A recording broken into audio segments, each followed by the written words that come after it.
Short video ਤੁਹਾਡੇ ਲਈ ਲੈ ਕੇ ਆਇਆ 9 ਤਰੀਕ ਚੌਥਾ ਮਹੀਨਾ 2025 ਹੈ। ਇਹ ਝੋਟੀ ਪਹਿਲੇ ਨੰਬਰ ਤੇ ਵੇਖੋ 15-16 ਲੀਟਰ ਦੁੱਧ, ਦੂਜੇ ਨੰਬਰ ਤੇ ਵੇਖੋ 15-16 ਲੀਟਰ ਦੁੱਧ, ਉਹਦੇ ਪਿੱਛੇ ਕੱਟੀ ਇਹਦੇ ਪਿੱਛੇ ਕੱਟਾ ਹੈ, ਤਾਜ਼ੀਆਂ ਸੂਈਆਂ ਨੇ ਦੋਵੇਂ ਨਾੜੂ ਤੇ।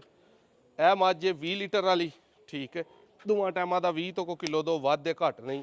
ਇਹ ਵੀ ਮੱਝ ਮੋਟੋ, ਇਹਦੇ ਕੋਲ ਵੀ 20 ਲੀਟਰ ਦੁੱਧ ਦੇ ਦੋਵਾਂ ਟਾਈਮਾਂ ਦਾ। ਇਹਦਾ ਰੇਟ ਦੋਸਤੋ ਜਿਹੜੇ ਭਾਈ ਨੂੰ ਪਸੰਦ ਹੋਏ 8.5 ਲੱਖ ਹੈ। ਇਹ ਮੱਝ ਦਾ ਰੇਟ 8,80,000 ਹੈ। ਇਹ ਜਿਹੜੀ 15 ਕਿਲੋ ਵਾਲੀ ਹੈ ਇਹਦਾ ਰੇਟ 6,70,000 ਫਾਈਨਲ ਯੈਸ ਨੋ ਵਾਲਾ।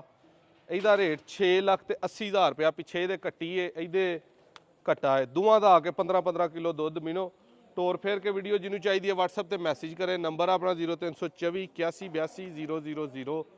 ਰੌਣਕ ਮਾਸ਼ਾਅੱਲਾ ਵਾਵਾ ਲੱਗੀ ਹੈ। ਬਲਾਲ ਸਾਹਿਬ ਵੱਲ ਨੂੰ ਘੁਮਾ ਦਿਓ, ਕਾਫੀ ਦੋਸਤ ਆਏ ਨੇ। ਸ਼ਾਨੀ ਘੁੰਮਣ ਸਾਹਿਬ ਹੈ ਭਾਈ ਲੱਕੜੇ ਤੋਂ ਆਏ ਨੇ। ਵੀਡੀਓ ਅੱਛੀ ਲੱਗੇ ਸ਼ੇਅਰ ਕਰਿਓ ਜੇ ਲਾਜ਼ਮੀ। ਹਾਂ, 2 ਲੱਕੜੇ ਦੇ ਸਾਡੇ ਭਾਈ ਆਏ ਨੇ, ਇਹਨਾਂ ਨੂੰ ਵੀ ਕੁਝ ਚਵਾਈਆਂ ਨੇ, ਸ਼ੌਕ ਕਰਵਾਉਂਦੇ ਆ। ਤੇ ਇਹ ਅੱਜ 4 ਦਿਨਾਂ ਨਵਾ ਧਵਾ ਕੇ ਤੇਲ ਛਿੱਲ ਲਾ ਕੇ ਵਪਾਰੀਆਂ ਲਾ ਸਿੱਧੀਆਂ ਕੀਤੀਆਂ ਹਨ ਭਰਾਵਾਂ ਨੂੰ। ਮੈਂ ਕਿਹਾ ਵਹਾਈਏ 20 ਕਿਲੋ ਵਾਲੀ 15-16 ਵਾਲੀ, ਜਿਸ ਤਰ੍ਹਾਂ ਦਾ ਕਿਸੇ ਦਾ ਬਜਟ ਹੈ ਉਹ ਭਾਈ